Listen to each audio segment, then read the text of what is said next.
So thank you, Mr. Chairman, for that introduction. Thank you to the organisers, to the World PetroCoal Congress, for allowing me to come and speak here today. Thank you to esteemed guests and attendees, delegates. I'm going to keep this really, really quick because we are short of time. I'm not an expert in coal gasification, but I do understand a bit about combustion efficiency. My company, Fuel Economy Solution, we're a global business. We have global relationships. By the way, I'm going to skim really quick through this. If anyone wants a copy, feel free to email me or come and get a card afterwards. The strength of our team, we have a serve-co-opco business model, so we actually handle customer relationships and pathfinding of technology solutions, but we have a third-party delivery partner group of 63,000 employees around the world. Our focus is commercial road transport in the south-south, joint venture with an Indian economic zone builder to get us started here in India. We are looking into marine R&D this year in reflection of the new MARPOL 2020 regulations, where the sulfur content is coming down to 0.5% in marine fuel. We're looking at cleaner coal combustion with an industry leader in Poland, but we would welcome a working relationship with someone here in India. Our Asia Pacific hub is going to open at a technology cluster in Calcutta later this half of, maybe into the second half of 2018, and an African hub with a manufacturing facility is planned in Morocco later this year or early 2019. We're launching a green economy solution consulting service. Our aim is that it will be your green economy transition partner of choice to help you through the difficult years to come. We're 2 times global award winners. We're quite proud of that. Well, we're very proud of that, in fact. Our combustion technology is innovative in the sense that it's as old as the hills, but it's rooted in NASA rocket propellant studies from the 60s and 70s with the team leaders that were looking to try and break free of Earth's gravity with the least fuel, but the most intense and leaner, hotter burn.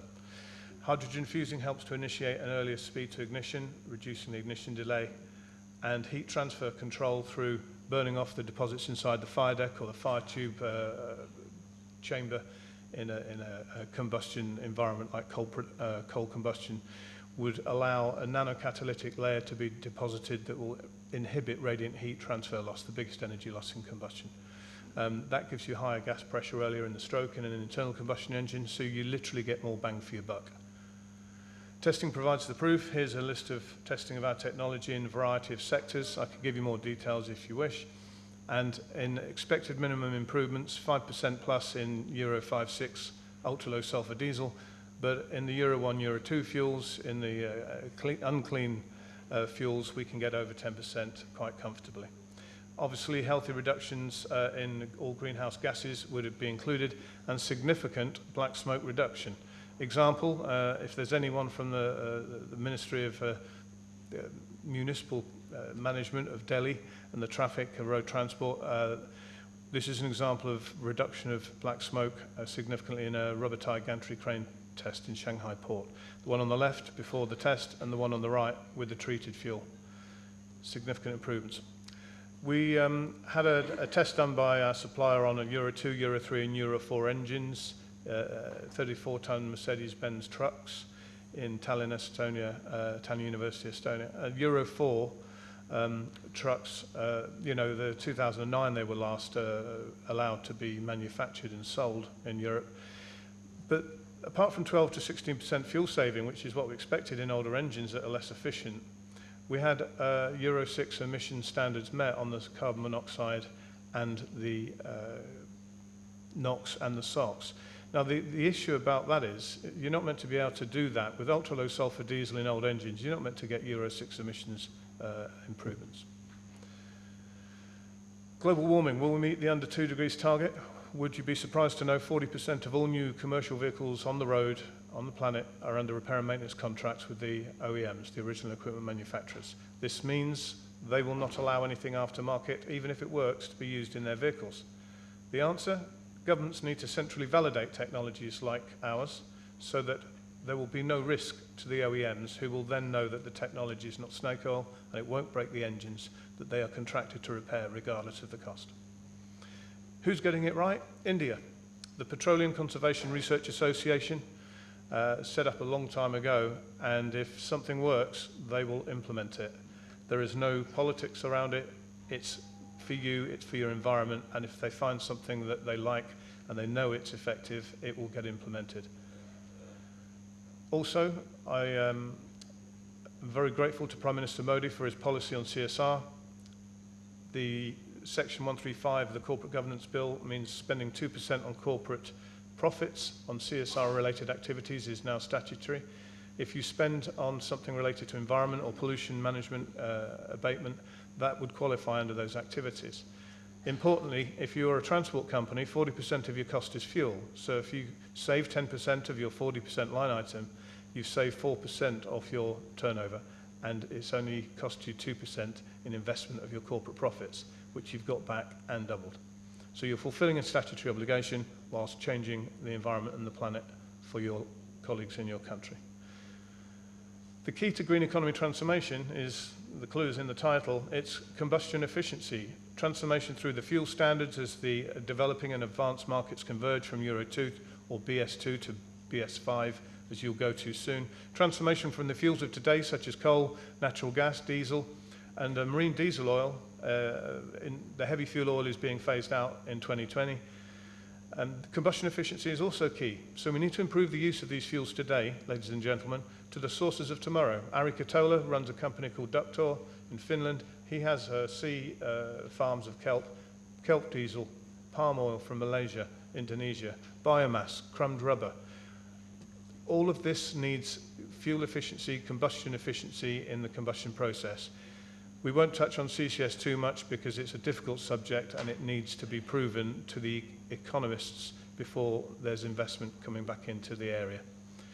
But combustion efficiency is key, not just today, but for tomorrow. The green economy transformation issues, there's a whole series of them, but basically where you're moving from, everyone's got Euro or BS3 or BS4 engines like you have here in India now. When you start to introduce low sulfur diesel into high sulfur engines, the lower sulfur provides less lubricity because sulfur is a lubricant, and basically it creates maintenance problems for injectors and engine management, and it increases your costs as well as the pollution coming out the back end. I won't go through all of those details as we don't have time. If you want this presentation, let me know. One key thing, ladies and gentlemen, I want you to take away from today, if you forget everything I've said because your stomach is rumbling for food, the white elephant in the room is marine fuels. The cost of distribution will potentially go up by 85%, and that means the oil price and the commodity prices that are carried on our oceans through the marine shipping. A sulfur cap will mean that there's a whole change. There's only 4% of fuel used on the ships on the oceans of global refining. However, the problem is it's going to have to be high quality, low sulfur, 5,000 ppm sulfur max. What that means is there's either going to be a delay in the countries doing the refining where they have to transform to Euro 5, 6 fuels, or they're not going to apply and enforce the sulfur cap on the oceans so that their own nations can go to the Euro 6 fuels from where they are now, like Euro 4 or BS4 as we are here in India. So it's a difficult choice for the governments in the South-South, the developing emissions control markets. I have an article linked here with the FT details. If you want to know more about that, it's incredible, and it's something everyone should be taking cognizance of. One point about the FT article, survey of ship owners, they don't even mention, they talk about scrubbers, they talk about sulfur, low sulfur fuels, switching to LNG, but they don't talk about fuel-borne catalysts, which might reduce the amount of low sulfur fuel that you need to buy if you can get a better emissions result out the back end. So we believe, with investigation, with marine shipping research units, we may be able to have a 1% sulfur fuel with a fuel-borne catalyst like ours that might meet the 0.5% sulfur cap regulations on emissions. Fuel Economy Solution Marine, we are going to bench test a new marine engine in Keynote in the Netherlands later this year. We've got 2 trials planned with Greek shipping institutes, and basically we're going to work with the results of that, the success of those tests, with injection networks that maintain ships and fleets around the world. Power, we're looking to work with coal, as I mentioned. In India, we are looking to sign an MOU next week with a GPS tracking software platform owner. We're going to start a 1,000 truck company in Bangalore. We're going to start a road transport test. And we're launching a green economy transformation seminars. The first one's in Kolkata at the Press Club on the 26th of this month. Anyone interested in attending, please see me afterwards. We're forming a trading entity in India with a JV with an Indian economic zone builder. We may be signing the MOU in Kolkata, not quite sure. We're seeking any coal-fired power plant owners out there. We're seeking a clean coal R&D project here in India, which we would appreciate your contact. So I reiterate, ladies and gentlemen, to close, combustion efficiency is the key to the green economy transformation. Thank you.